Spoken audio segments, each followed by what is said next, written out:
Warm greetings, everyone. On behalf of W4W Foundation, a think tank instituted as Citizens Collective, we welcome you to another session of Wednesdays for Water. The conversation today is on Chambal Chronicles, changing landscapes and lives through waterscapes. Before we get into the session, a brief overview of what W4W does. The objective of Wednesdays for Water is to engage in conversation with water experts, grassroots practitioners, policymakers, and youth to explore the complex intertwined issues associated with water and the possible solutions these people are seeking and experimenting. It has expanded since then to have more activities such as Friday Waters and Monday Munching and Musing with Women for Water as online.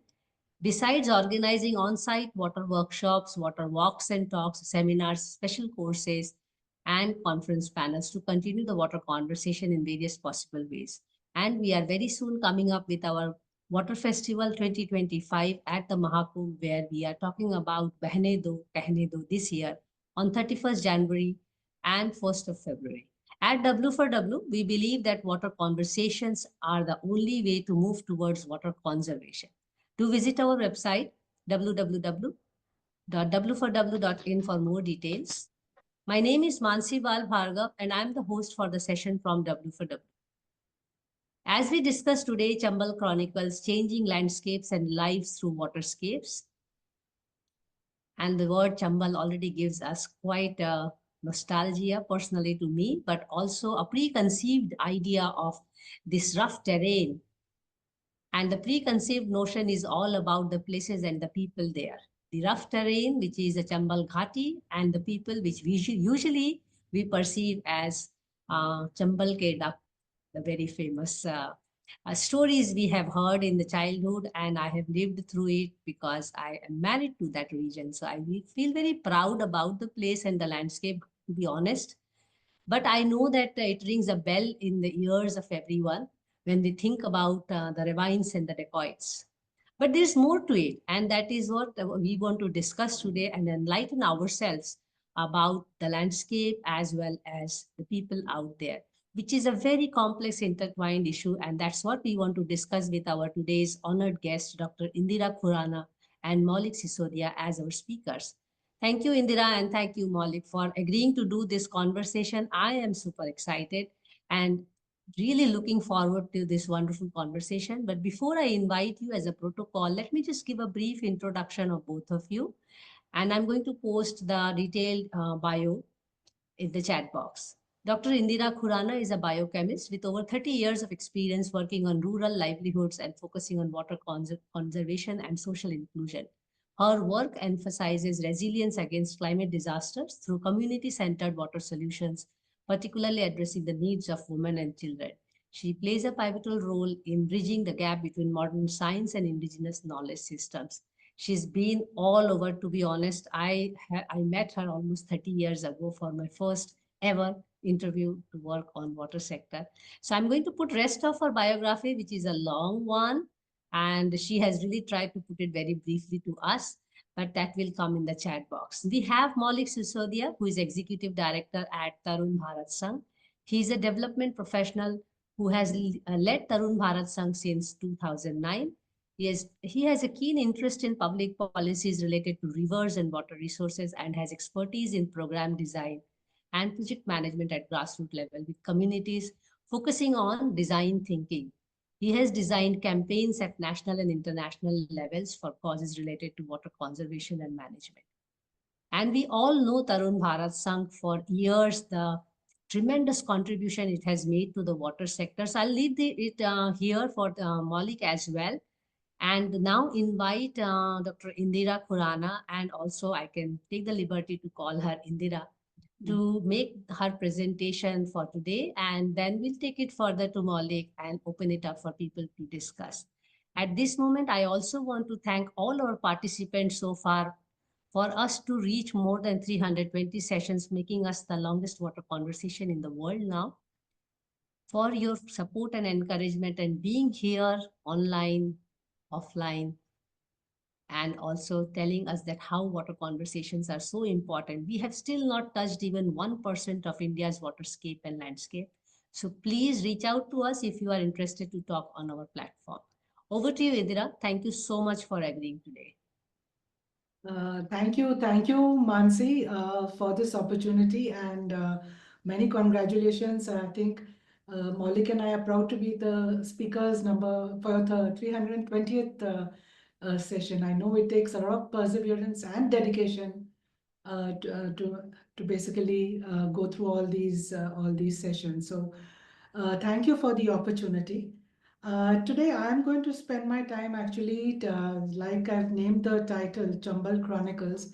I'm going to be spending my time telling a story, and we will then request Maulik to give us some hard data that he could put together through the use of satellite imagery. And we have a very. I'm just seeing the list of participants who are attending this session, and I am really honored to see the diversity and the kind of people who have joined. And Mansi, there are two very interesting women you should get for your Monday session, who I know personally. One is Dr. Madhulika Banerjee, and the other is Dr. Sona Jain. Definitely. Yeah, we We can are speak on it. later. Yeah.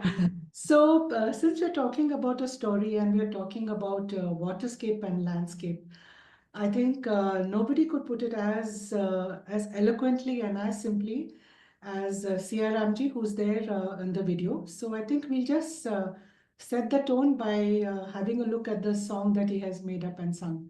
He's from the Chambal, and he's benefited from the water conservation work, and he's now become a total dedicated water warrior. So if you could have that video, then that'll set the tone. Thank you. I will just play it now. Just give me a moment to connect it. He takes us from his village to the country. I mean, it's amazing. Please confirm if you're seeing the video and also hearing it. Yes. नागफनी भी सूखी पड़ी है तो जल हीरा जल जौहरी जल रत्नों की खान जल बिन देखो भाइयों नहीं कोई धनवान हम पानी रोकने का करे यतन मिल जाएगा धन रतन मिल जाएगा धन रतन हम पानी रोकने का करे यतन मिल जाएगा धन रतन मिल जाएगा धन रतन आओ मिलकर बोले नारा आओ मिलकर बोले नारा हम रोके पानी की धारा हम रोके पानी की धारा तरुण भारत है साथ हमारा और न दूजा कोई जतन मिल जाएगा धन रतन मिल जाएगा धन रतन हम पानी रोकने का करे यतन मिल जाएगा धन रतन भर जाएंगी ताल तलैया भर जाएंगी ताल तलैया नाचे मोर जब ताता थैया नाचे मोर जब ताता थैया है देखो ओ भैया क्या सुहाना है वतन मिल जाएगा धन रतन बहन कहे देखो ओ भैया क्या सुहाना है वतन मिल जाएगा धन रतन मिल जाएगा धन रतन पानी ही जीवन का साथी पानी ही जीवन का साथी पानी बिन मर जाए हाथी पानी बिन मर जाए हाथी सुन लो दादा भाई नाती मेरी हाथ जोड़ के यही कहन मिल जाएगा धन रतन मिल जाएगा धन रतन हम पानी रोकने का करे यतन मिल जाएगा धन रतन घर घर में आई दिवाली घर घर में आई दिवाली खेतों में छाई हरियाली खेतों में छाई हरियाली घर घर में आई दिवाली माँ भर लाई दूध की थाली, पिया दूध हम रहे मगन, मिल जाएगा धन रतन, मिल जाएगा धन रतन। खेती उगलेगी जब सोना, खेती उगलेगी जब सोना, घर का भर दे कोना कोना, घर का भर दे कोना कोना। मेरी बहना पहनेगी गहना, मेरी बहना पहनेगी गहना। वो बन जाए सुंदर भवन, मिल जाएगा धन रतन, मिल जाएगा धन रतन। हम पानी रोकने का करे यतन, मिल जाएगा धन रतन, मिल जाएगा धन रतन। जय हिंद और जय भारत। वाह भाई पानी से करें जतन हाँ, तो आ जाएगा धन धन रतन। रतन। Thank you, Mansi, for This was just awesome. yes. And I suppose it is coming to the public platform for the first time. And I feel so proud about it. Go ahead, Indira, make your presentation. Yeah, so please. I'll just start by sharing my presentation. So today's presentation is titled Chambal Chronicles, Changing Landscapes and Lives Through Waterscapes. I should make this. So like Mansi was mentioning in her introductory remarks, when we think about the Chambal and when we hear about the Chambal region, the first two things that come to mind are the ravines, the beherds, the gullies, the erosion, and the second thing that come are the Chambal ke Daku, and we've got several films that have been made on this. And perhaps the third thing that comes in mind is the beautiful Chambal River. So this Chambal region stretches across the states of UP, MP, and Rajasthan, and it is such a beautiful and rugged landscape. It's almost like a heritage that we have, but it's also very difficult to live here. There's a huge water scarcity problem here, a lot of poverty here, and perhaps that was one of the reasons why several of the men here took up to arms because given the lack of resources, given the lack of livelihood opportunities, the exclusion, and also caste and other issues that prevailed here. With their backs to the wall, several of these young people took to a life of crime. And so there were several instances, and there was Jayaprakash Narayanji and others who were, interacting with the dacoits, and they laid down their arms. So that was one aspect. The other aspect was the water conservation work that was done by Tarun Bharat Sangh, which began in this region about, I think, 15, 20 years ago. And there began a transformational story of how the men here, the youth here, laid down their arms, and from bandits they took to water conservation. And if you see these two tals that are there, I went a couple of months ago, and if you see the one on the left, it's literally it stretches. I mean, as far as your eye can see, impossible to catch it on a camera, maybe through drone photography or through, remote sensing imaging. And they ripples, so it looks like like a river. It's like beautiful. So this is some of the, just I think, two of the structures that have been made in this region. And consistently over a period of time, using certain scientific principles in mind, several water conservation structures have been made. Almost you can consider it's along a line, along a stream, so that, they this stretch of contiguous structures then recharges the groundwater. It also rejuvenates, it provides base flows to dried streams and nalas, which contribute to river flows. It also revives groundwater levels, and you can see this is a beautiful blue colored well, just one of many that you can see in the region.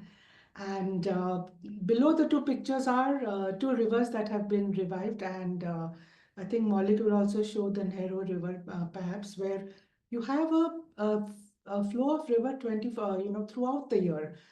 So this is something, this consistent water conservation work that happened over the years with the involvement of the community. This is the kind of transformation that happened here. And they also then took to farming, to honest labor, to honest livelihoods. The one on the left, picture on the left is, of course, agriculture, and you see so many different hues of green in the different crops that are grown. And the one on the right is in a really difficult terrain. This is near a fort, and Timangarh Fort. And here, because of the water that that could collect in the talab, people had taken to cultivation of water chestnuts. So this is the figure on the right. The picture on the right shows the cultivation of the water chestnuts here. And because of this water conservation work, the kind of transformation that happened here was unbelievable. Every few months, I get withdrawal pangs and I feel I must go back to Karoli. So I call up either Maulik or Bhaiji or Ranveer. Then I say, I want to come and just see the revived Nehru, see the Shetni River. And each time you go, you see so much of positive change. First thing that you see here is the ecosystem revival that has happened because of rainwater conservation. You can see the agricultural activities that have picked up, and you see that money is coming in. Each time you go, you see more of agricultural fields, a lot of the barren land that the villagers owned. They are now, working on them so that they can do cultivation there. You see money coming in the sense you see kacha houses being, replaced by pakka houses. You see people buying motorcycles. You see a couple of four-wheel drive vehicles. You also, when you talk to the people and when you look at the fields, you also see the amount of employment that is possible now. And because of this water conservation work, a lot of young migrants have come back to the village. And not only that, earlier they used to go out to earn some money, but now they are providing employment to to labor from other villages. So much of income generation activity is happening here. And because there's water available and the greenery has increased, fodder is available, so livestock population has also increased. Like in the song Siya Ramji said, that we are having a lot of milk and doodh and dahi. And livestock keeping is mostly a job that women do. And that also gives them some money which which they can tie to their pallu or to their dupatta. And that's what then they use, when they want to buy anything for their family or for themselves. You can also see people wearing cleaner clothes, bright clothes. There's definitely a different aura when you go there. And each time you see an intensification of the same.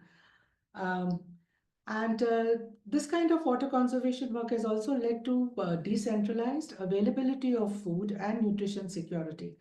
So where you have a centralized agriculture system where you have grains or food being produced by a particular state or particular region, and then that's transported here. Here now you have food that is locally available for you and which you can also sell the surplus. And because of water, then you can grow some vegetables. There are fruit trees that are planted there, different kind of crops. So decentralized nutrition security is also possible. And the most importantly, and I think this is something we don't take that much cognizance of, and that is the whole family can now stay together, the whole family can eat together. Otherwise, just imagine the woman staying back in the village and taking care of, the elderly or really small children, the able-bodied young members going out of their house, their village, and, going out and seeking, jobs and working as labor elsewhere. And, not wondering how, both sides, how they are faring. So when all of you can sit together, it gives so much of peace of mind and security. And also because they now no longer have to engage in unlawful activities, it's like shram ka kaam, as Bhaiji says, pasine ka kaam. They're living a life of dignity. And because of that, they are at peace also. I mean, if you see when we talk about peace and security, at a local individual level, what is it that we want? We just want that our family is, well taken care of. We are able to meet our basic requirements at the minimum. We can stay together. Earlier, they used to, they say that even if one person had engaged in crime, the whole village would feel ashamed. They would hang their head in shame. They would feel embarrassed. Uh, People were afraid to go out after dark. But now, because of the change, that sense of shame has gone. That sense of has been replaced by a sense of pride. And some of the villagers that I met, I mean, for the first time, like I could relate this happiness index to what he said. He said कि मैं और मेरा परिवार अभी शांति में है। हमारा हवा साफ है, हमको खाने को ठीक मिल रहा है। The people who buy grains, वो हमें फोन करके आके हमारे यहाँ से ही आके they take the grain, so I don't need to go anywhere. मेरे लड़के भी वापस आ गए हैं और everybody is kind of staying together. So that was the happiness index that he spoke about, and the resilience that has developed because of this water conservation work is something I think even Maulik will speak in his presentation. Okay, how do I go to the next slide?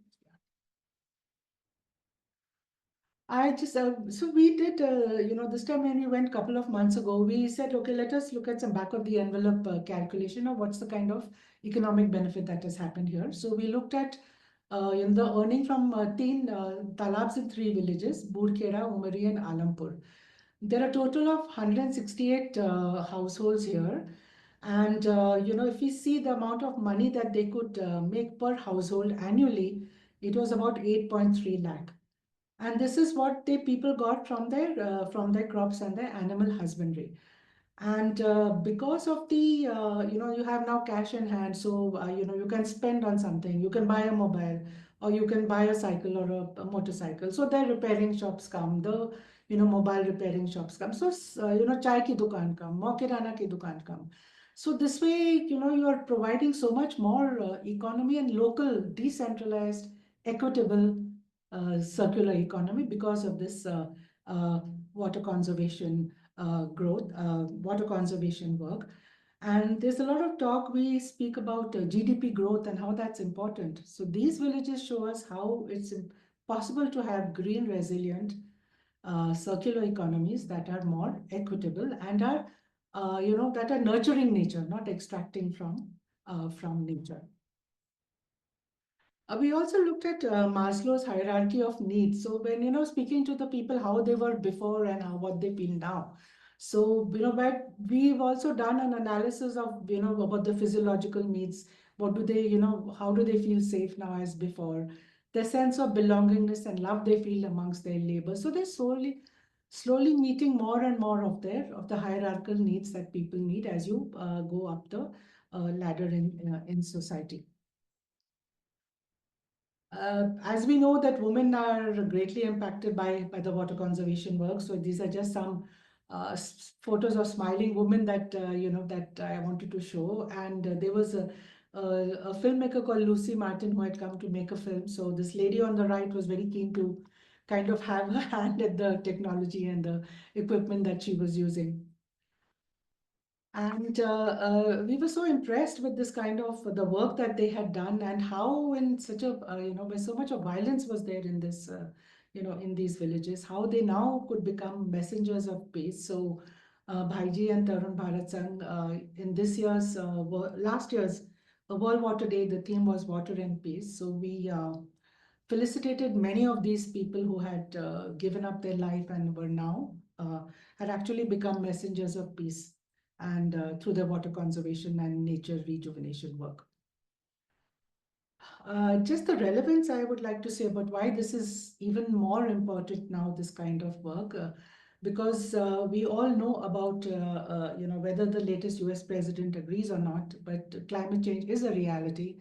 And though it's caused by gases, more than 80%, the way it manifests itself is through water-related disasters of, too much water in too less time, or, a decline in rainfall, and so many other different ways. It's felt through water, and the impact on the economy, on the GDP is huge. Whether we look at it from the global level, or Africa, or we look at the European Union, Or we look at India. India in 2022 suffered 8% GDP loss due to climate change.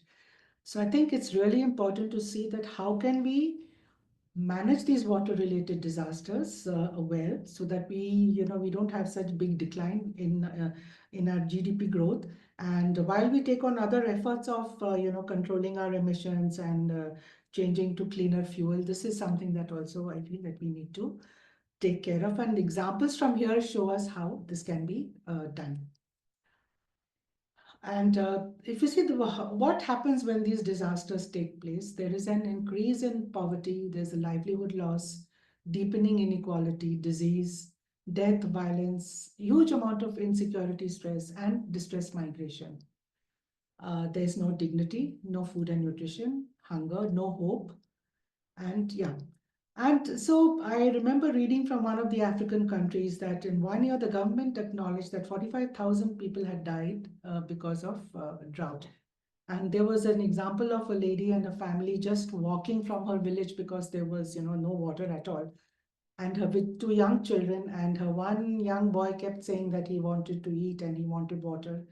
And she had neither, so he actually died. She buried him and continued her walk. So this is something, a situation I think that no mother and no child should be faced with. So, and the solutions are so simple. So while these problems are global, the solutions to these problems are local and are based on practical science and the involvement of local communities. I mean, there's two countries in Africa, I think Zimbabwe and Namibia, where they are culling wildlife because there's such a scarcity of water and there is no food. So they're culling elephants to eat the elephants. It's not out of choice, it's out of desperation. So I think solutions are possible to address this crisis, and this is what these villagers in Chambal are showing us. I just like to focus on the power of rain. It's very strange now. We keep saying कि बहुत ज़्यादा बारिश हो गई या बहुत कम दिनों में बारिश हो गई या बरसात नहीं आई. And we're kind of blaming, because बहुत ज़्यादा बारिश हुई तो landslide हो गया, soil erosion हो गया. We are blaming the rain when actually it is manna from the heaven and it is a primary source of water. And more importantly, it is decentralized. I think there's just one desert in Chile where it has not rained for like 3 or 4 decades. Otherwise, every part of this world has some kind of rainfall.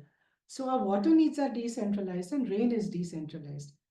And if we just capture this rain and use it to augment our water resources based on the local topography or the local geology, then we will be able to be water secure. And these are really low cost structures. So if you see the kind of money that has gone in making these structures and the kind of benefits, the cost benefit analysis is almost 30 times. And it is going to continue. You can't, some of these impacts that you can't even measure in terms of money. And how rain makes it possible to have, in this highly unequal world, to have decentralized economic prosperity so that we bridge the inequality gap. And these structures are rejuvenated. So they're not like, like big structures, which are first, they're based on the principle of, extraction, destruction, displacement. But these don't require any of those. So from the first step itself, only these are rejuvenated. They don't start with the negative, action that you need to take. So some of the learnings I think that we learned from this work in the Chambal was that clouds store sufficient water.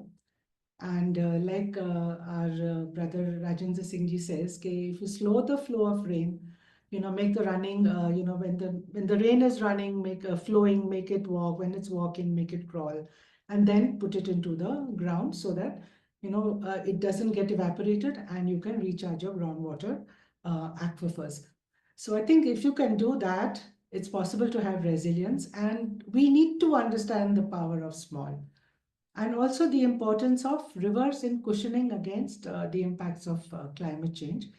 If we look at a river, it's like our blood circulatory system. You'll have a larger river which has, which has chota nalas and rivers feeding into it, and which are even smaller, like how your capillaries come at the tips of your fingers. So if you start by rejuvenating these, Then you have, local water availability. It's easier to do this because it's closer to the people. It's more helpful to the people. And then you start going upwards and going to the larger and larger rivers. It's also taught us the symbiotic relationship between groundwater and surface water. So these two share a very nice relationship between other. If your surface water is flowing, if you have surface water, it seeps into your groundwater aquifers. And when you need when it's raining, this water will seep into your groundwater aquifers and recharge them. And then once the rains are over and when you're using the water, if this relationship is maintained and you've not done too much of over extraction, then this water feeds into the base flows of the rivers. So the river may not flow above the surface of the water, but it will still be flowing below the surface of the water. So once this relationship is balanced, then you will have water uh, a year round. And extremely important to involve the community and their wisdom. So because they have stayed in that place for centuries, for generations, they know which way the water flows, they know where the water collects, they know where the water will seep into the ground, they know where the nalas were. So using their knowledge and the locally available material, you can really make efficient and effective water conservation structures. Yeah, so this is the last slide which I wanted to say. What is the lesson that this Chambal work of the Chambal is telling us? Basically, it's telling us that, some people don't necessarily want to be bad. Sometimes with your back to the wall and no other option, you also feel you have nothing more to lose, so then you take up choices which are kind of violent. But when you support them, believe in them, have confidence in them, and you help them to do water conservation, then a whole host of livelihood opportunities open up, and then life just goes on. Nature takes over. Forests come back.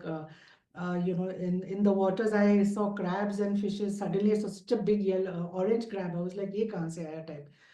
Turtles are there. The wildlife have water to drink. The trees flourish. The shrubs flourish, and even migratory birds now come and drink water from here, and the labor comes back to their own land. Nobody wants to leave their land out of desperation. And if it is possible in such a difficult area, in such a difficult scenario, I think it gives us hope that it can be possible anywhere. All it requires us is to understand and work together to see that this can happen. And to all people who are here in this webinar, a request, invite, please come and see this work for yourselves, interact with the villagers, and be inspired. Thank you.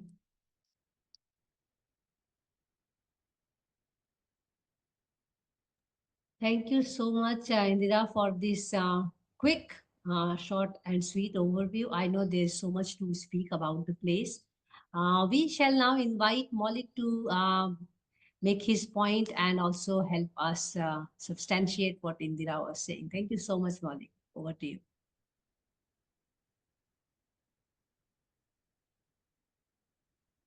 And for all rest of you, we will take all the Q&A session after Maulik's presentation. So please pose your questions and comments in the chat box, or you will also have an option of using your digital hand. Please unmute या go ahead yes मैं वो unmute का button ही ढूंढ रहा था, मुझे मिल ही नहीं रहा था। कोई बात नहीं आप शुरू करें आप, है ना? हाँ थैंक यू। प्रेजेंटेशन सामने है, मतलब हाँ आपको बिल्कुल दिखाई दिख दे रहा है, आप उसको स्लाइड शो मोड पे कर ओके दीजिए। ठीक है, मैं उसको स्लाइड शो पे करता हूँ अभी।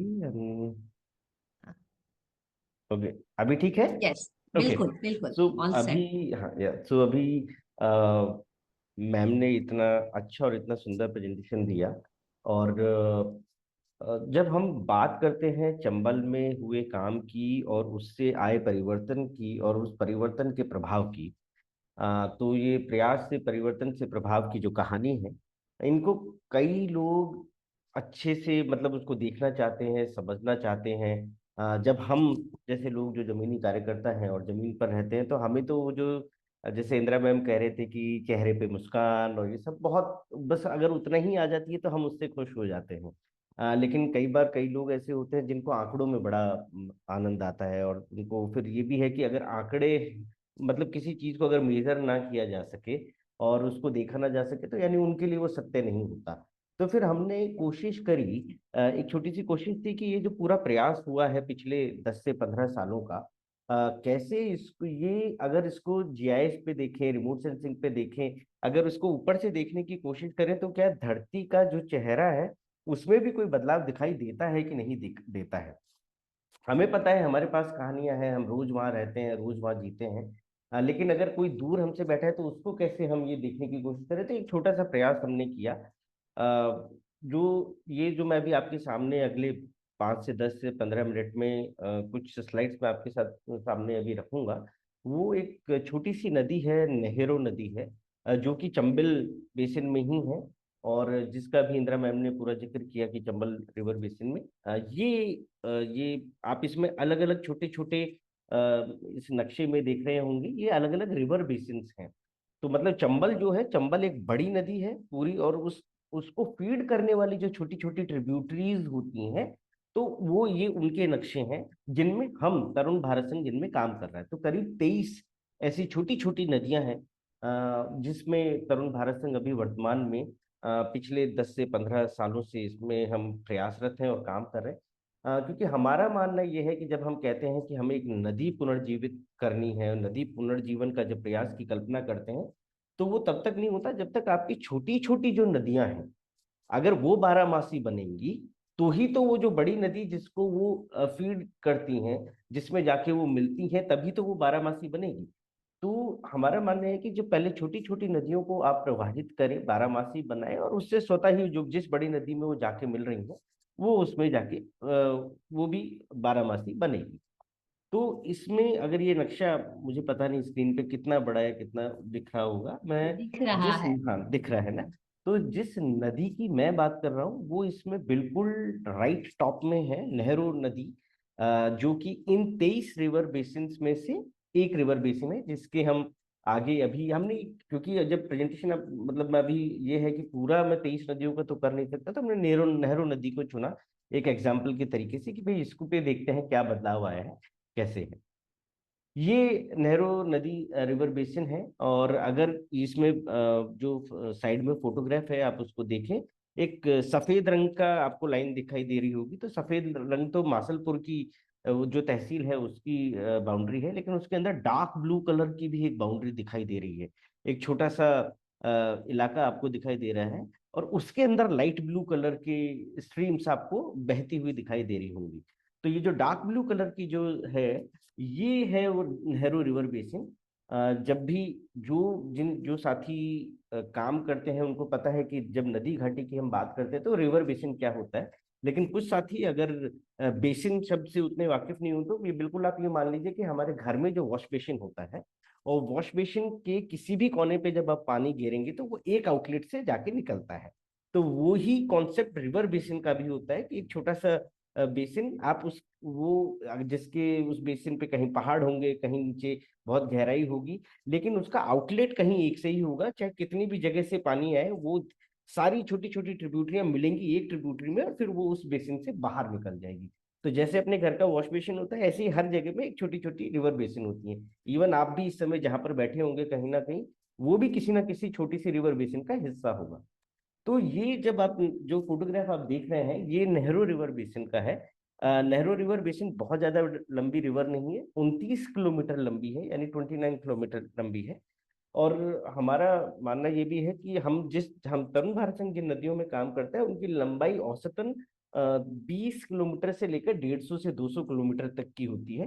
तो अलग अलग उसमें नदी में अलग अलग प्रयास करते हैं कैसे, तो ये 29 किलोमीटर की नदी है, जिसमें पिछले 2015, यानी करीब करीब अब तो 10 साल की ये तपस्या होने को आ गई है।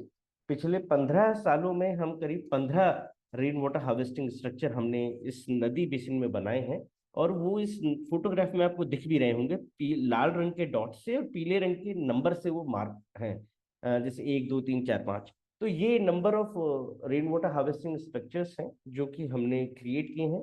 इन रेन वाटर हार्वेस्टिंग स्ट्रक्चर्स के वो दिखने में कैसे होंगे, लगभग लगभग आपने इंदिरा मैम के प्रेजेंटेशन में अभी थोड़ी देर पहले देखा कहीं ये पक्का एनीकट भी हैं, कहीं ये पोखर है, कहीं पगारा है, कहीं ये इतने बड़े ताल हैं कि जिनकी कैपेसिटी ही करीब 100 करोड़ लीटर है। तो मतलब आप मोटा मोटा आप मान के चलिए इनकी जो वेरीज है कैपेसिटी पानी करने की, वो 10 लाख लीटर से लेकर करीब 100 करोड़ लीटर तक की कैपेसिटी है इन 15 रिमोट हार्वेस्टिंग स्ट्रक्चर हमने बनाए हैं।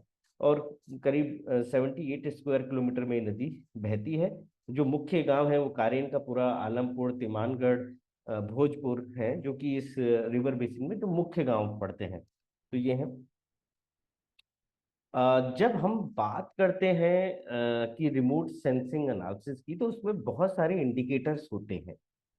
मैं यहाँ पर उतने सारे इंडिकेटर्स नहीं देख रहे। जो इस प्रेजेंटेशन में हम जिन पे बात करने वाले हैं, उन 4 इंडिकेटर्स को जिनको हमने यूज किया है, एनडीवीआई यानी नॉर्मलाइज्ड डिफरेंस वेजिटेशन इंडेक्स, और एनडीएमआई नॉर्मलाइज्ड डिफरेंस मॉइस्चर इंडेक्स। बहुत साधारण भाषा में ये आप इसमें पढ़ेंगे भी, तो ये टेक्निकल भाषा नहीं है। इसमें बहुत साधारण भाषा में ये है कि जब आप एनडीवीआई किसी जगह का देखते हैं, तो सिंपल सा ये है कि वहां पर अगर हरा रंग दिख रहा है तो वो कितना गहरा है या कितना हल्का है। तो वो जितना गहरा होता है, तो यानी वहाँ वो जो उस पर्टिकुलर वेजिटेशन की, पेड़ की, या वो क्रॉप भी हो सकती है, वो जंगल भी हो सकता है, वो झाड़ी हो सकती है, उसकी हेल्थ कैसी है। तो tales how much green stuff like grass, trees, plants. तो मतलब वो जितना ज्यादा डार्क ग्रीन आपको दिखेगा ना, तो यानी वो उसकी हेल्थ उतनी अच्छी है। तो ये एक एनडीवीआई पे हमने वो वाला इंडाइस हम इसमें यूज किया है। एक मॉइस्चर इंडेक्स सिंपली मॉइस्चर से मतलब आप कि जहाँ पर पानी है और वहाँ पर पेड़ है और पेड़ों में पानी कितना है, वहाँ पर ज्यादा है कि कम है। तो ये एक मॉइस्चर इंडेक्स, ये भी एक पैमाना है नापने का कि उस पूरे इलाके में या पर्टिकुलर छोटे से इलाके में पानी की उपलब्धता कैसी है, या खेत में, पेड़ों में पानी की उपलब्धता कैसी है। तो वो मॉइस्चर का कंटेंट। ट्रू कलर कंपोजिट, वो एकदम फोटोग्राफ की तरह होता है। गूगल से जब आप किसी भी चीज को देखते हैं तो वही रियल लाइफ व्यू वही है ट्रू कलर का। और फॉल्स कलर कंपोजिट पिक्चर्स जो है वो फॉल्स कलर से मतलब यानी झूठे रंग, आप जो बहुत ही साधारण है, ऐसा लगता है जैसे वो अपने गॉगल्स लगा लेते हैं ना रात में, वो नाइट ग्लो विजन। तो जो रात का अंधेरा है और उसमें कुछ चीज चमकती है, वो नियोन की तरह चमकती है, तो यहाँ पर वो लाल, जैसे जो हरा है तो वो लाल दिखेगा। तो ऐसे और वो देखने में थोड़ा सा मदद ये हो जाती है कि कई बार क्या होता है, जब आप रियल लाइफ में देख रहे होते हैं, रियल पिक्चर देख रहे होते हैं, तो आपको ग्रे या हरे में बहुत इतना वो आप देख नहीं पाते। लेकिन जब आप उसको फॉल्स में देखते हैं तो वो लाल रंग एकदम उभर के आता है। तो जहाँ बहुत हल्का हरा होता है वो लाल, आप उसको ज्यादा आसानी से पहचान पाते हैं। तो ये 4 हमारे जो है इस प्रेजेंटेशन में, इन 4 इंडेक्सेस पैरामीटर्स पे हम देखने वाले हैं। ये है, ये वही नक्शा है जो मैंने अभी आपको दिखाया इस नदी का, जो नेहरू रिवर बेसिन है। और ये 2 नक्शे हैं, ट्रू इमेज है, जैसा आप गूगल से आप देखेंगे इसको। एक है अक्टूबर 2017 की और एक है अक्टूबर 2023 की, यानी लगभग 5 साल का अंतर है। और बिल्कुल आप उसमें अंतर अब आपको आंखों से भी दिखने लगा है कि जब हम बात करते हैं कि जब इंदिरा मैम ने इतनी सारी उन्होंने बताया कि ये प्रभाव दिख रहा है और हरियाली बढ़ने लगी है, तो अक्टूबर यानी जब बारिश को बीते करीब 1 से 1.5 महीना हो गया है, तब बारिश को 2 महीने बाद 2017 में इस रिवर बेसिन जो नीले रंग की बाउंड्री है, आप उसमें देखिए जो हरा रंग है, वो मतलब एक तरीके से जो हरियाली पहाड़ों पे थोड़ा बहुत है वो तब तक सूख जाती है। और या वो आप उसकी स्थिति देखें एज कंपेयर टू अक्टूबर 2023 में, जो एरिया है ग्रीनरी का वो ज्यादा है एज कंपेयर टू 2017। तो यानी जब इंदिरा मैम कह रहे थे कि इस पानी से इस इलाके में मॉइस्चर बढ़ा है, मॉइस्चर से हरियाली बढ़ी है, हरियाली से और जो समृद्धि आई है वो बढ़ी है, तो वो हमारी ये पिक्चर्स भी प्रूव कर रही हैं कि जो जो बिल्कुल नंगी आंखों से दिखाई दे रहा है। इसमें आपको किसी कोई रॉकेट साइंस करने की जरूरत नहीं है, रॉकेट साइंटिस्ट नहीं, आंखों से आपको दिख रहा है कि हाँ, अक्टूबर 2017 और अक्टूबर 2023 में अंतर है, और वो आंखों से दिखाई देता है। वही बिल्कुल जो अभी पहले हमने फोटो देखा ट्रू इमेज, उसी इलाके का ये हम इसको मॉइस्चर इंडेक्स पे हम उसको देखने की कोशिश कर रहे हैं। और आप इसको इसमें आप आपकी आंखों से ही पता लग जाएगा, जो नीला रंग है, जो गहरा नीला रंग आप देख रहे हैं, वो जनवरी 2016 में कम है, और जनवरी 2024 में वो कंपेयर जब आप उसको करेंगे, एरिया ऑफ ग्रीन ब्लू वो ज्यादा है। यानी जो, अच्छा, अब ये जब मैं मॉइस्चर इंडेक्स की बात कर रहा था, तो यानी मॉइस्चर इंडेक्स ये कहाँ से मॉइस्चर निकालता है, यानी उस इलाके में अगर कोई पेड़ है, कुछ है, तो या खेती हो रही है, तो उसमें कितना मॉइस्चर है।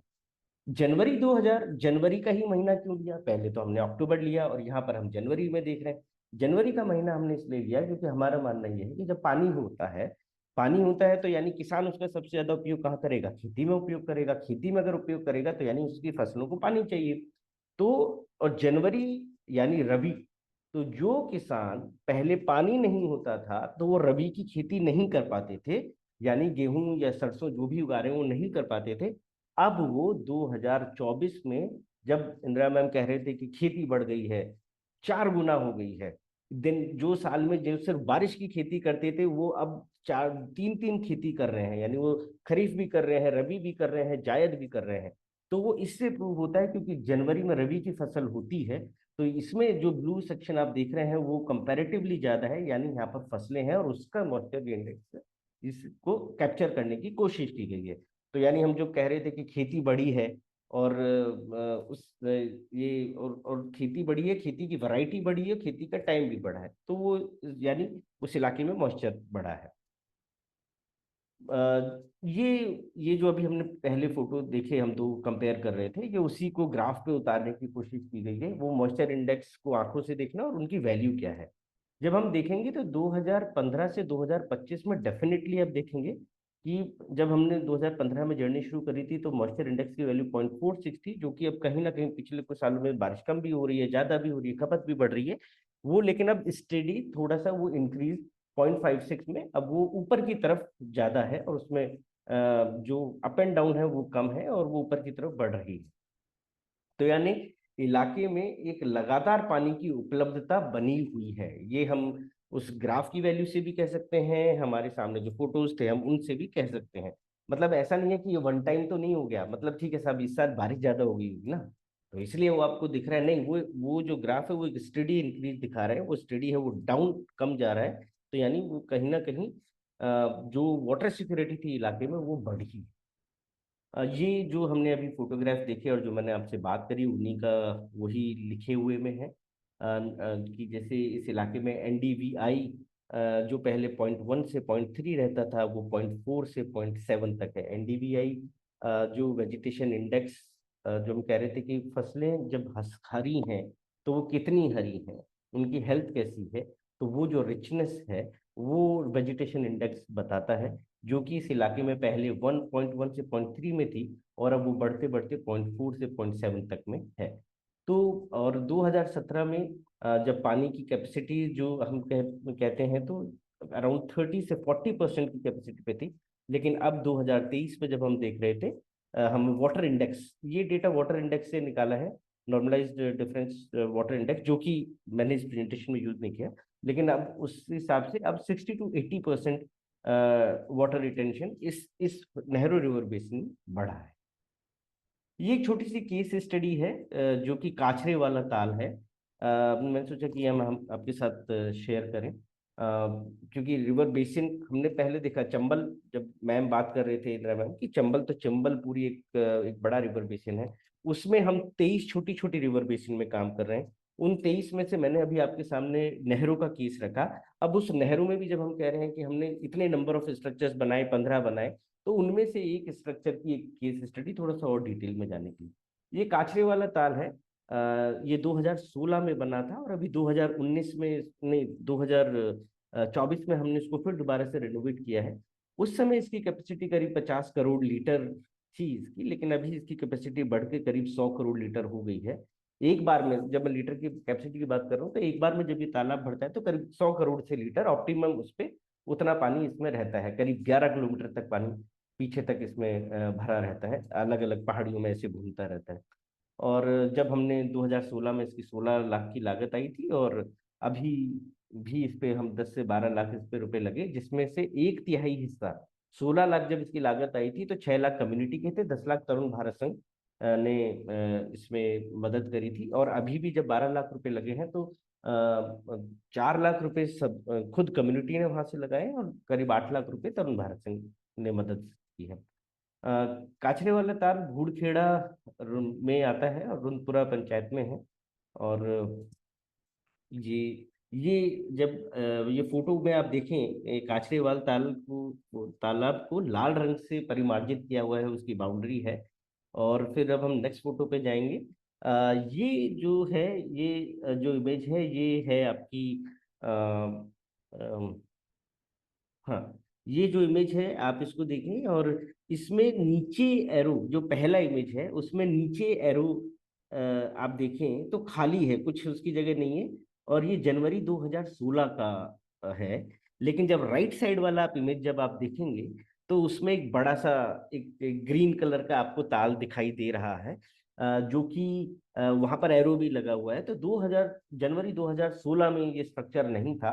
ये स्ट्रक्चर मार्च 2016, 10 मार्च 2016 को हमने बनाया। और इस स्ट्रक्चर ने पहली बारिश जो है वो 2016 के मानसून को देखी थी, जो कि जून जुलाई 2016 थी।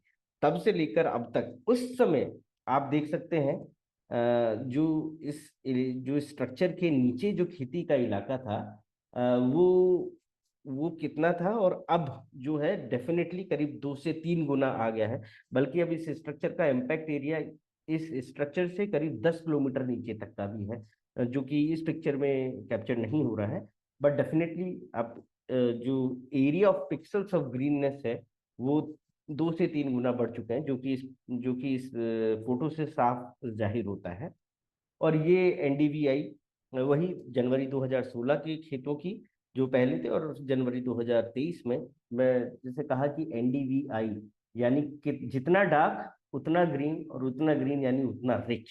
तो जो फसल 2016 में थी वो उसमें अब ग्रीन ग्रीन देखिए, और जो 2023 की जो फसल आप डार्क ग्रीन का इलाका देखिए, वो डार्कनेस देखिए, बहुत साफ साफ दिखाई दे रहा है कि तालाब बनने के बाद पानी की उपलब्धता जब होती है उससे खेतों की प्रोडक्टिविटी भी बढ़ती है, प्रोडक्शन बढ़ता है, और उसके साथ साथ जो न्यूट्रिशन लेवल है उसी उसी गेहूं में, उसी सरसों में, उसी चने में वो न्यूट्रिशन लेवल भी कई गुना बढ़ जाता है।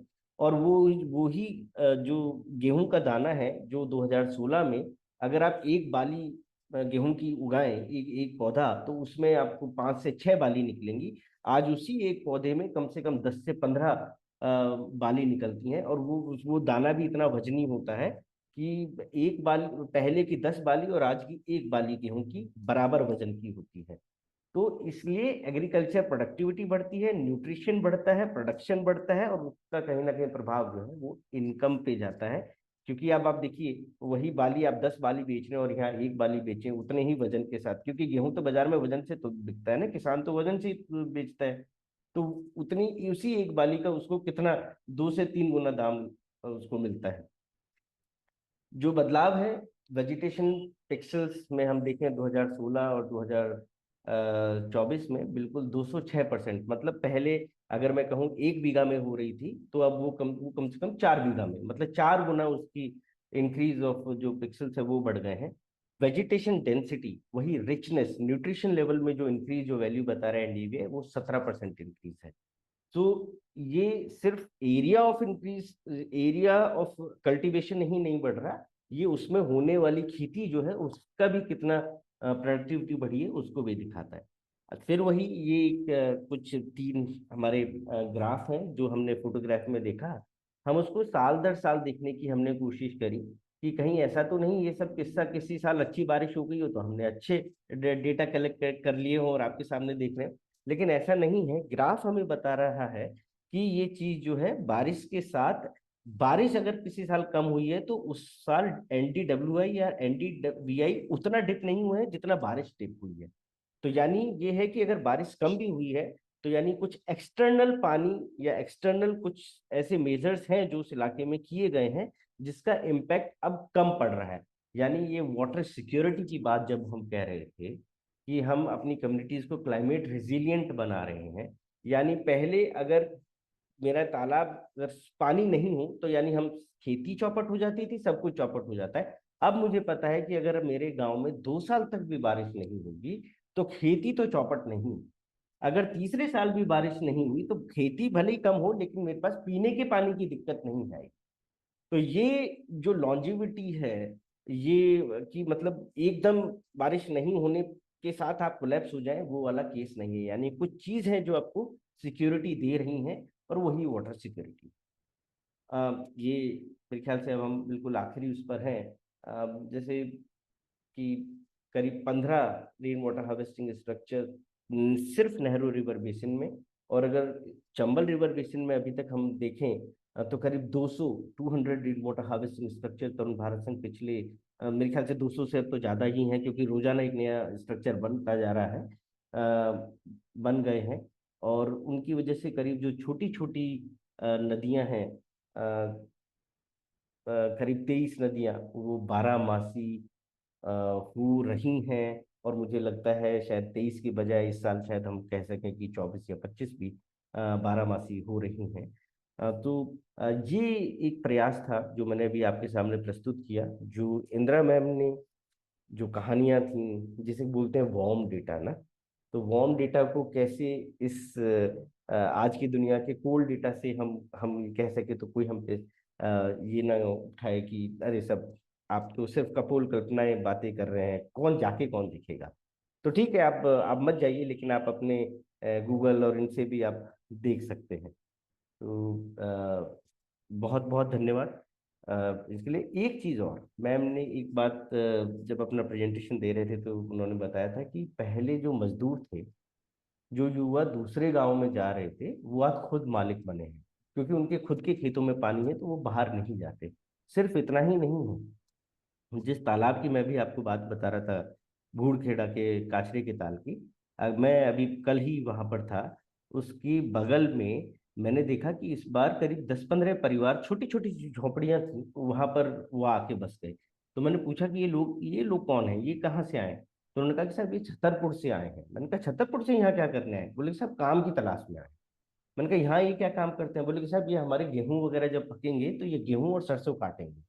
मैंने कहा पहले तो जब तुम्हारे यहाँ कुछ नहीं होता था तो तब तुम कहीं और कभी बंगलौर जा रहे हो, हैदराबाद जा रहे हो, पत्थर लगाने का काम कर रहे हो, बेलदारी कर रहे हो, और आज आज वो स्थिति है कि छतरपुर बुंदेलखंड से लोग उस वीराने में, जब मैं बूढ़खेड़ा की जाने की बात करता हूँ तो वो गांव आज भी इतना रिमोट में है कि आपको बूढ़खेड़ा पहुंचने में, आप जब पहली बार जाएंगे तो सोचेंगे कहाँ आप जंगल में आ गए। यानी वहां उस तरह के गांव में कोई, बुंदेलखंड से आकर 10 परिवार वहां पर अभी 4 महीने के लिए आए हैं, और अप्रैल में जब उनकी फसलें कटेंगी उसको काट के सब्जी लगा के तब जाएंगे। तो जो पहले मजदूर था, पलायन करता था, वो आज खुद मालिक बना है, और सिर्फ मालिक नहीं बना है, वो दूसरों को भी रोजगार देने लगा है। तो पानी की महिमा ये है।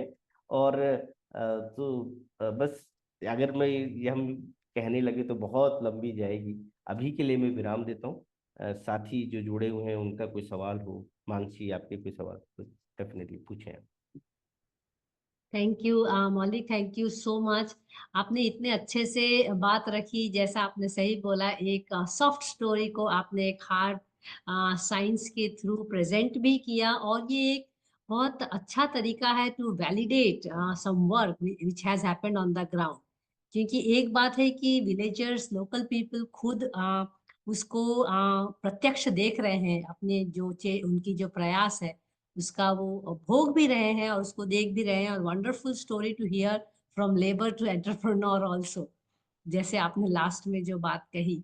आई थिंक जो हमने ओरल नैरेटिव इंदिरा से सुना, उसको फिर जब हमने वेजिटेशन हेल्थ में देखा, हमने मॉइस्चर हेल्थ में देखा, फिर हमने उसका रियल टाइम जो आप पिक्चर्स दिखा रहे थे पिक्सेलेट्स में, वो ना ना खाली हमको एनकरेज करता है कि decentralised water management is the only way, as rightly put by Indira, that global issues हैं पर सॉल्यूशंस तो लोकल ही है, उसका कोई दूसरा रास्ता नहीं है।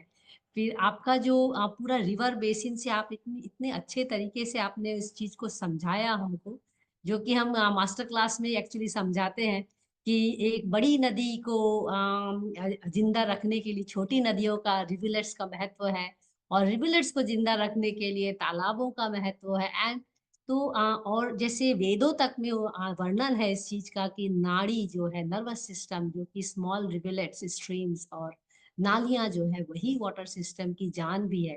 तो एक नहरों में इतनी सारे छोटे छोटे वाटर स्ट्रक्चर्स बना के जो आपने इसको रिवाइव करने में मदद की है लोकल लोगों की, और उसका इम्पैक्ट दिख रहा है, चाहे फूड ग्रेन, फूड सिक्योरिटी हो और एम्पावरमेंट ऑफ लोकल पीपल हो। Definitely it's a story worth telling to the world. I suppose, Indira, you people are presenting the same in the Commons Conference, if I am not mistaken, in the Yes. forthcoming Commons Conference. Wonderful. So let me start with some question, and by the time I request all the participants here, either you raise your digital hand or you can put your comments and questions in the chat box. I see Mritika Basu has some point here. Maybe we can start from there, because as a host, I must be the last person to ask question. So one, what are the climate challenges to these river, ponds, water bodies? How is the water sustainability ensured for 10-15 years? 2-3 साल का तो मौलिक ने खुद ही अभी बहुत अच्छे से समझाया. Mritika, would you like to unmute yourself and engage in conversation, probably with who do you want this to be answered by? Thank you. Thank you. I'm Mritika. I run a very small agency in New Delhi. It's in Biosphere. So it was a very enriching session. I thoroughly enjoyed both Indira ma'am's presentation and definitely Maulik's presentation. So I have a question, because as Indira ma'am was concluding, when she was concluding her presentation as a concluding, so climate change is real.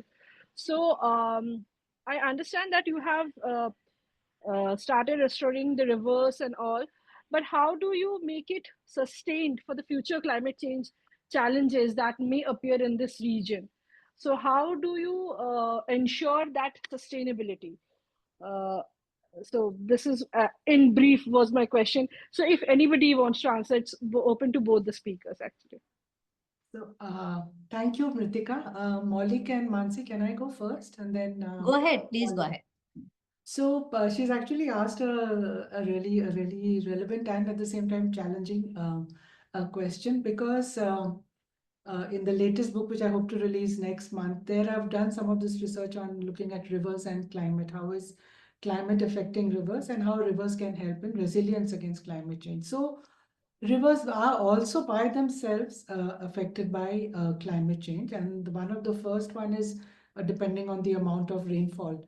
Like, that's one. Depending then on the melting of glaciers. If you talk about, say, Himalayan rivers, for example, then the glaciers are first going to melt, and then there'll be a lot of water, and then the glaciers will dry, and so subsequently the rivers could also dry.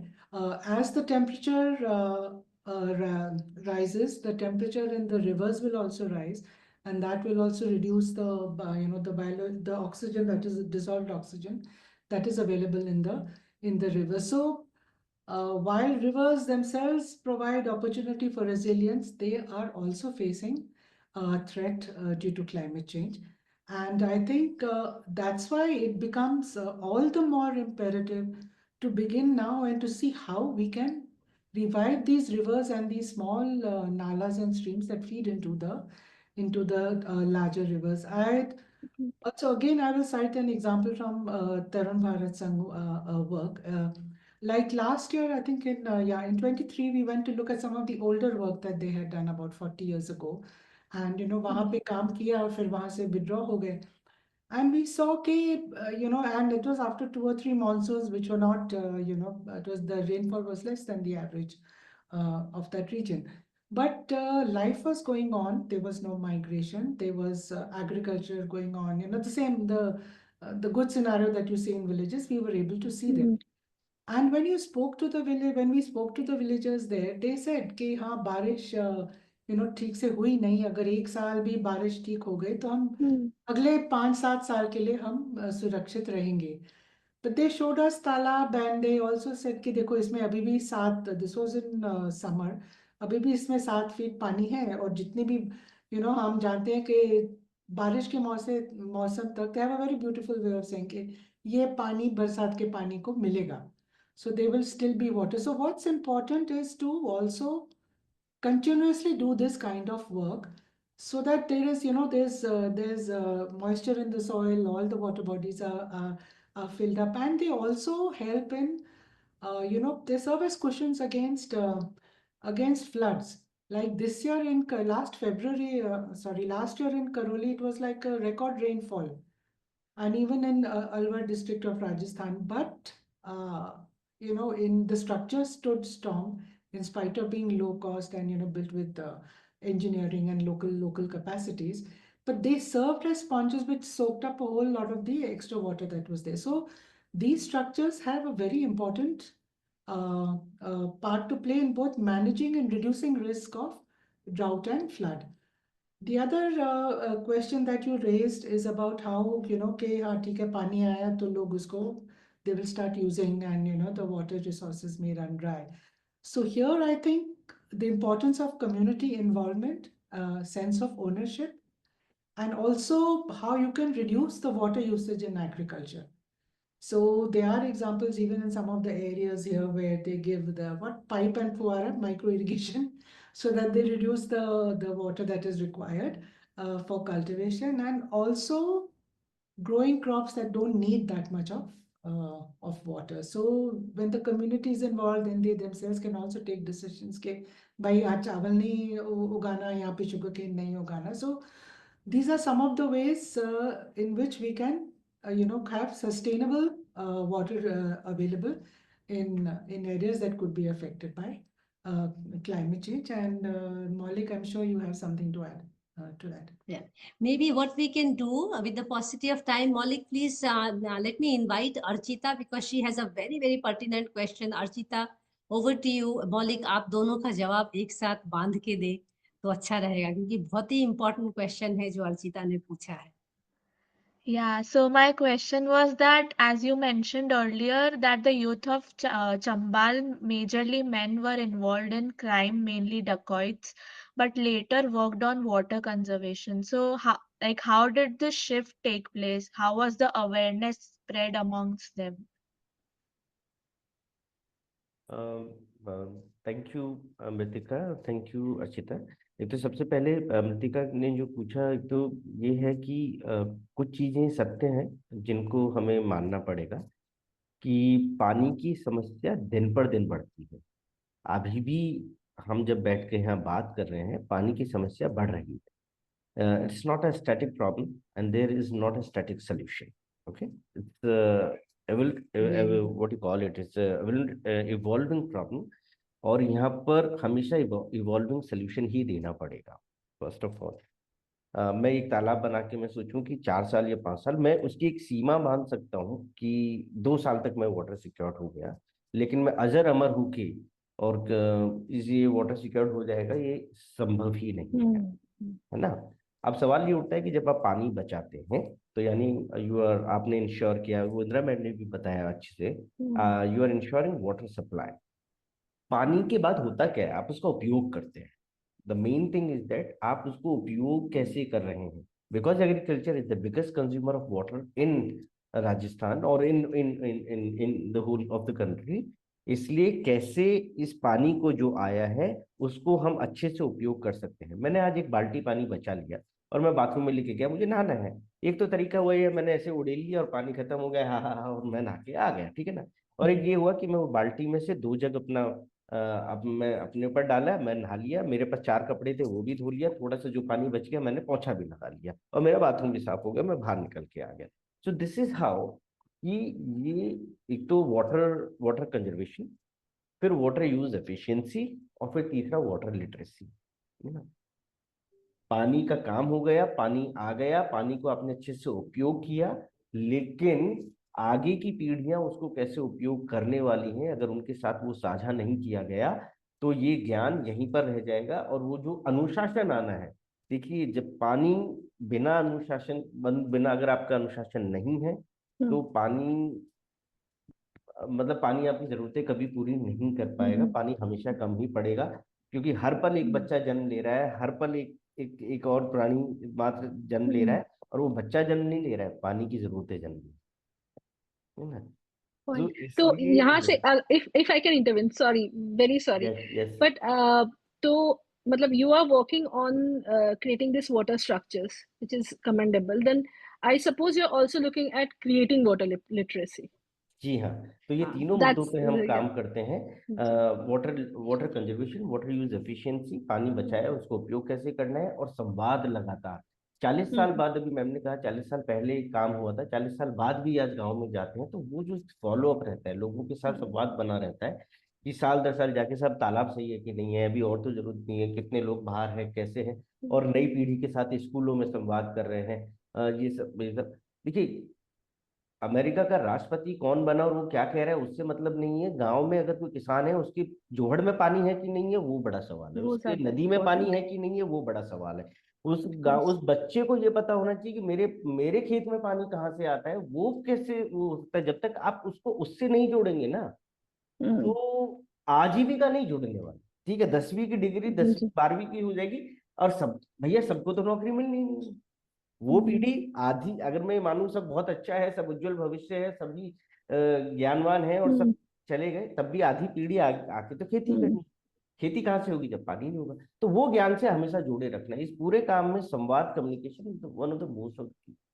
फिर मैं अर्चिता पे आता हूँ क्योंकि समय बहुत कम है। अर्चिता के सवाल पे अर्चिता ने कहा था कि क्या हुआ ऐसा, दिल क्यों बदला कि ये सब पानी के काम में जुड़ गए। देखो अर्चिता, उनसे जब आप बात करोगे ना तो वो साफ साफ कहेंगे कि हमें कोई चोरी करने में मजा नहीं आता, है ना। चोरी करके, डकैती करके कोई ऐश में नहीं रहते हैं। 24 घंटा पुलिस का डर रहता है। कभी घर पे जाके 6 महीने बाद घर पे गए भी, वो कहते रहे साहब 6 महीने हम जंगलों में घूमते रहते हैं, बंदूकें टांग के, फायदा क्या है इसका। घर घर पे कोई चैन की रोटी नहीं मिलती है ना। घर पे 6 महीने बाद भी गए तो कोई खबरी बता देता है, फिर पुलिस आ जाती है, उसी रात में रेड पड़ती है और हम फिर भागते हैं। फिर साल भर के लिए गाँव में हम कभी इस जंगल में कभी उस जंगल में कहीं पड़े रहेंगे। और जहाँ जाते हैं जंगलों में, ऐसा नहीं है कि सब खाट पड़ी है एसी लगा हुआ है, कहीं पत्थरों पे सो रहे हैं, कहीं वो कर रहे हैं। सब कोई जिंदगी वो नहीं जीना चाहता ना। तो जमीनें थी लेकिन पानी नहीं थे। लेकिन पेट भरने के लिए तो कुछ ना कुछ करना पड़ेगा। तो फिर जाके रोड पे खड़े होते थे, कोई जा रहा है उसको चोरी कर रहे हैं, उसको धमका रहे हैं, उसको पीट रहे हैं, उससे पैसा ऐंठ रहे हैं, और अपने घर के लिए दाना ला रहे हैं, खुद का वो कर रहे हैं। जब आप अब उनके सामने, उनको उस भगदौड़ वाली जिंदगी के सामने, आपको उनको पता है कि सब पानी, एक तालाब छोटा सा बन गया, मेरे खेती के लिए पानी हो जाएगा, तो 1 बीघा जमीन के 10 बीघा बोएंगे। तो आज वही, इसलिए वो खुद ब खुद ही बढ़ते हैं, खुद ब खुद आते हैं। और आपके पास एक शाश्वत, अगर आपके पास उपाय है पेट भरने का, तो आप क्यों ऐसे काम करेंगे जहां आपको डंडे खाने पड़े। वो शौकिया नहीं थी ना, वो मजबूरी में थे। तो वो युवा अब नहीं जाना चाहता। वो युवा, वो तो, अब आप तो कह रहे हो डकैत, वो तो वहां भी नहीं जाना चाहता कि मैं किसी दूसरे शहर में जाके नौकरी करूं। नहीं करनी उसे, मतलब मेरे साथ तानी आ गया, मैं तो अपने घर पे किसानी करूंगा। कि मैंने तो शहरों में नौकरी करके भी देख लिया, नौकरी क्या, मजदूर। गांव का किसान जो मालिक है, वो दूसरे शहर में, आपके शहर में है ना अर्चिता, वो आके मजदूर बनता है, मालिक नहीं बन रहा है। और फिर वो झुग्गी झोपड़ी में रहता है, स्लम्स में पड़ता है, तो आप भी गुस्सा करते हैं, बताओ ये आ जाते हैं कहाँ कहाँ से, हमारे घरों, हमारे शहरों को और गंदा कर रहे हैं। एक तो वो झुग्गी में रह रहा है, उसकी मजबूरी है क्योंकि उसके घर पे इतनी जमीन पड़ी है लेकिन पानी नहीं, इसलिए वो यहाँ के झुग्गी में रह रहा है ना, अपनी जिंदगी काट रहा है। और आप और हम जैसे लोगों से भी बताओ हमारे शहरों को गंदा कर रहे हैं, तो उसकी मजबूरी है। जब पानी, जब उसको एक शाश्वत आजीविका का साधन और संसाधन मिलता है ना, तो नो बड़ी। तो वो जो प्रभाव, परिवर्तन से जो प्रभाव जब आप आंखों से देखते हैं, तो आप उस प्रयास के प्रतिभागी बन ही जाते हैं। ठीक है। Thank you so much. I think बहुत गहरी बात कही आपने ये। और एक बहुत, आई थिंक सभी लोगों का एक बहुत ही फेवरेट फिल्म है पान सिंह तोमर, जिससे कि ये बात एकदम साफ निकल के आती है कि जो हमारा प्री कंसीव्ड आइडिया है उस लैंडस्केप का, वो उनका चॉइस नहीं है, इट इज समथिंग। एंड उसमें पानी का कहीं ना कहीं एक गहरा रोल भी है कि अभाव, काम का अभाव, फूड इनसिक्योरिटी, ये सारी चीजों से कई सारे नए तरीके के जो प्रोफेशंस निकल के आते हैं। तो उस फिल्म में भी ये बात बहुत अच्छे से दिखाई गई थी और काफी साफ दिखता है, पानी से नहीं तो दूसरे कामों से कैसे सिस्टम से परेशान होके भी लोगों को अपना जीवन तो चलाना है। मेरा एक बहुत सिंपल सवाल है। Dr. I Mansi, just request, can I go interrupt ahead you? Indira. Dr. Sona Jaria would like to augment information regarding seasonal yes, migration. मेरा एक छोटा सा सवाल है, फिर मैं सोना मैम को इनवाइट करती हूँ। And my question is to both of you. अब in 15 years when we are seeing this improvement, और उसका हमने एक सॉफ्ट नैरेटिव भी देखा और हमने एक साइंस नैरेटिव भी अभी देखा। एंड आई और क्योंकि Tarun Bharat Sangh has been doing exemplary work across the country, मैं जानना चाहूंगी कि उस लैंडस्केप में, उस वाटरस्केप में, इस रिवर बेसिन के बाहर भी और सारे कई काम हुए होंगे जो आप लोग के नॉलेज में होगा। इन अदर वर्ड्स, इसका रिपल इफेक्ट इसके नियर बाय रिवर बेसिन्स में किस तरह लोग इसको एक मॉडल या एक इंस्पिरेशनल काम देख रहे हैं और उसको आगे बढ़ाने की उस लैंडस्केप में कोशिश कर रहे हैं। क्योंकि चंबल रिवाइंस का बहुत बुरी तरह से माइनिंग भी हुआ है इन द पास्ट, और उसका लैंडस्केप का एक डिग्रेडेशन भी हुआ है, मतलब एंथ्रोपोजेनिक डिग्रेडेशन भी हुआ है। तो ये जो एक पॉजिटिव हमारा आउटकम दिख रहा है, उसका आपको रिपल इफेक्ट कैसे दिख रहा है उस लैंडस्केप में? इंदिरा मैम, आप जवाब दें। Okay, I will.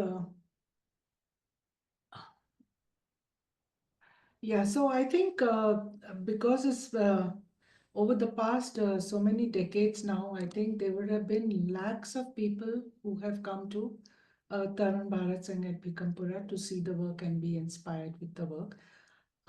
Within our own country itself, we have several networks now like Jal Biradri and 2 river basin councils under the leadership and mentorship of Rajendra Singh ji, where people are inspired to basically to contribute whatever they can to make India a water secure world, to revive the water bodies, to revive rivers. So they are, I think, countless examples, and I myself have seen in many meetings when people come and they will go and tell Rajendra Singh जी कि हमने आपको उधर सुना था इतने साल पहले और आपने ये कहा था, मैंने अपने गांव में जाके सबको बताया कि अपने खेत में एक तालाब बनाओ. This was one lady we met in Hyderabad during a conference, and she came and said कि आपने ये बोला था कि अपने खेत में तालाब बनाओ. मैं वापस जाके अपने गांव में सबको बोली, और कि जैसे आपके घर में कुर्सी होती है वैसे आपके खेत में एक तालाब होना चाहिए.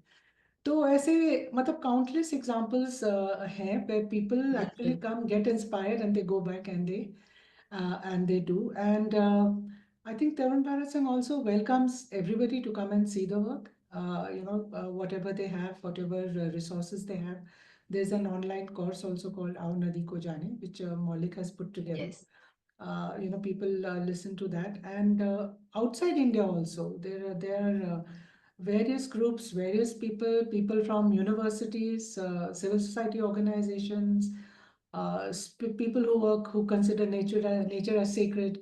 They also come and see the work and get inspired. And same thing, they जब सुनते हैं उनको लगता है ये तो मतलब कुछ ज्यादा ही हो गया, but then they come, they see. And then they say कि हाँ भाई आपने ज्यादा नहीं है तो आपने थोड़ा ही बोला. Basically, actually, some of them say that. That is why this kind of work that Maulik has shown about remotes, the imaging was something we were very keen that he takes on as the head of the organization, because we want to also show scientifically. In no way we say Absolutely. community validation is, we no way do we say that community validation is not validation. But for people who are not able to come and spend time, let them see for themselves what science is also saying. And we also want to bridge the gap between the academic community and this. Absolutely. And I think it is a long-term conservation of the wisdom which has been already exercised there. तो जब तक उसको scientifically document करके publish नहीं करेंगे, तो ये over time how will the future generation know कि ऐसा किया गया था इस लैंडस्केप. इसलिए तो बहुत जरूरी है कम्युनिटी एफर्ट्स के साथ साथ डॉक्यूमेंटेशन और डिसेमिनेशन होना. उससे रिपल इफेक्ट का और ज्यादा इम्पैक्ट भी दिखता है, क्योंकि more people will read, more people will come to know and they will work on it. एक बहुत अच्छी बात कही थी मौलिक ने, जो मैं पिक करना चाहती हूँ, but before that I think that will be my concluding comment and thank note. सोना झारिया मैम, प्लीज आप अपने आप को अनम्यूट करिए, वीडियो ऑन करिए और प्लीज बात करिए। Yeah, thank you for this time. I might just take 2 minutes, if not less, Sure. because I have also traveled some of these area, and one of the, I think, tributaries is also the known as Sairni River. Okay. And while me and my student Neha, who's also attending this, we went to this one village and we saw these laborers who were in really shacks, plastic shacks. And I asked, कहाँ से आए हैं ये लोग? And ये तो यहाँ के नहीं है, गांव के नहीं है, migrant type के लगते हैं. And this place so interior, like Maulik was describing. And I was told particularly that these people are known as Saharia tribe. Okay.